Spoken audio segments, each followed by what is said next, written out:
আমরা এমন এক সময়ে বাস করছি যেখানে মানুষ এক সেকেন্ডে পৃথিবীর অন্য প্রান্তের খবর জেনে যায়। কিন্তু ঠিক এই আধুনিক পৃথিবীতেই এমন একটি দ্বীপ আছে যেখানে বসবাসকারী মানুষ আজও জানে না আমরা কে।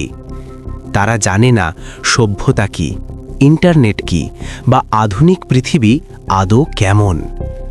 এই দ্বীপের নাম নর্থ সেন্টিনেল আইল্যান্ড।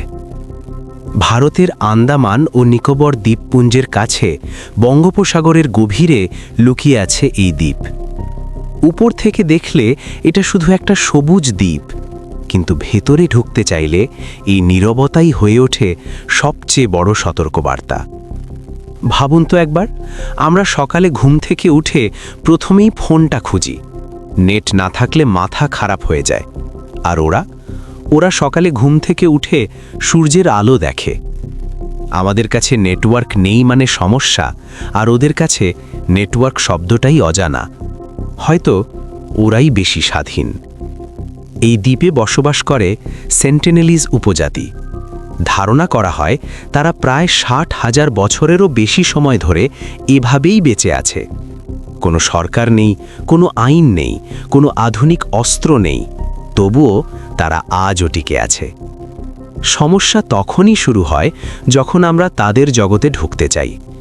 যারা কখনো আমাদের ডাকিনি, যারা কখনো সাহায্য চায়নি, আমরা তাদের কাছে পৌঁছে গেছি নিজেদের কৌতূহল নিয়ে।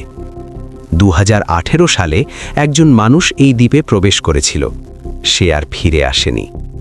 এই মৃত্যু শুধু একজন মানুষের নয়, এটা আমাদের সীমা না বোঝার ফল। সেন্টিনেলিজরা খারাপ নয়, তারা হিংস্র নয়, তারা শুধু ভয় পায়। ভাবুন তো একবার, হঠাৎ কেউ আপনার বাড়িতে ঢুকে পড়লে আপনি কি করতেন?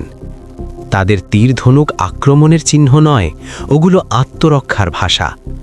বিজ্ঞান বলে তাদের সাথে জোর করে যোগাযোগ মানে তাদের মৃত্যুর দিকে ঠেলে দেওয়া।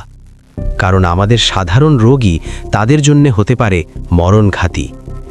তাই আজ বিশ্ব একমত, তাদের একা থাকতে দেওয়াই সবচেয়ে মানবিক সিদ্ধান্ত।